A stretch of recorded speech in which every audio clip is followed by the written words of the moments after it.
One of the articles that I had you read deals with capacity issues. In this article, various measures of capacity are discussed, so I've decided that I would like to use a graphical illustration to put this article in perspective for you. I'm going to plot a toy manufacturer's production over the course of a year. So I know the following to be true, that at the plant there will be a maximum productive capacity that this company could do. This would entail utilizing the equipment 24 hours a day, 7 days a week for an entire year. Now, obviously, a company would not want to do that on an ongoing basis because you're going to wear out your equipment and you are just not going to be able to sustain that. So you will only operate at maximum capacity for very limited points in time.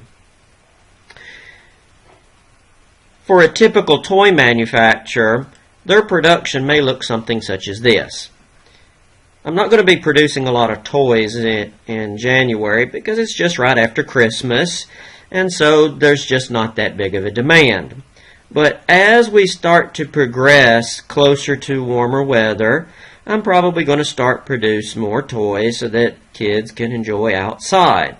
But I will level off at some point in time because I don't need to keep making summertime toys. I need to be gearing up to make sure that the upcoming holiday seasons, Christmas, Halloween, Thanksgiving, I have all the necessary toys in stock. So I'm going to increase my production dramatically.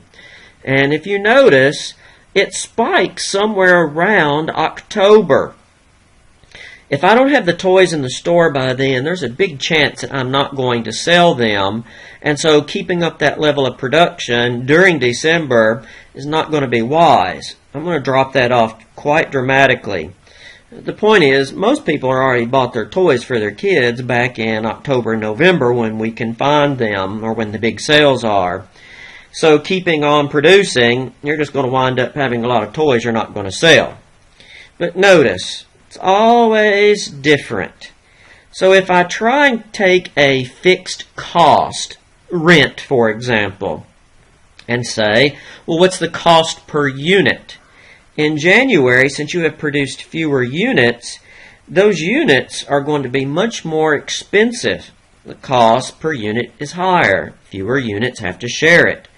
But when I get over here and say September, October, I'm making a lot of units, and those units will share that cost, so they are less expensive.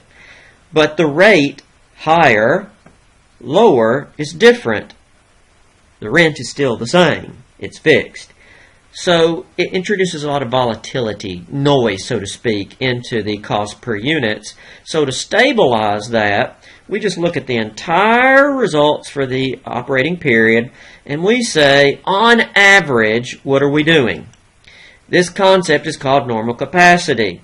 So on average, sometimes we're below, sometimes we're right on it, sometimes we're above, but this is our average expectation. And we're going to use that normal capacity in our predetermined overhead rates. In fact, it will become our denominator, our activity basis. I do want to point a couple other items out. There are two different zones here. There's a zone below, and a zone above. And if your actual production does not achieve normal capacity, you're going to be in one of those zones. And this is going to result in a variance. This variance is called the volume variance. It's always going to be unfavorable if your production is below normal capacity because you have essentially unutilized production. Fewer units must share the cost. They're proportionately more expensive. It's not a very favorable result. Alternatively, if you are above normal capacity, well, this zone is always favorable because more units share, and that's an economy of scale. But you need to be very careful that you do not motivate any kind of behavior to achieve this zone on an ongoing basis. If I motivate people to be favorable all the time, then they're going to target this zone for production, which means I'm producing a lot more toys than may be demanded.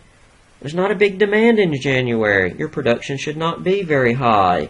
Over here, if you overproduce, you're going to fill a warehouse full of toys, and maybe by the time demand does increase, they're outdated, something new is on the market, and you also incur occupancy costs.